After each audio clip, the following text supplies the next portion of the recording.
Welcome to our channel. দেখছেন লেপচা জগৎ। লেপচা জগতের এক মূল আকর্ষণ হলো পাইন বন।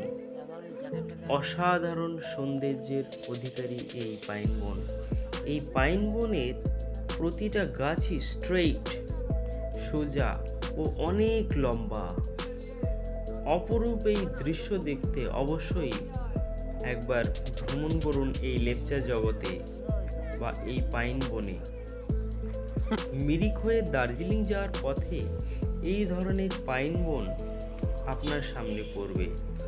পাহাড়ি উঁচু নিচু রাস্তা, সরু রাস্তা ও দুপাশে দাঁড়িয়ে থাকা পাইন বন আপনাকে এক নতুন অনুভূতির যোগান দেবে। আর অবশ্যই পাইন বনের পাইন গাছের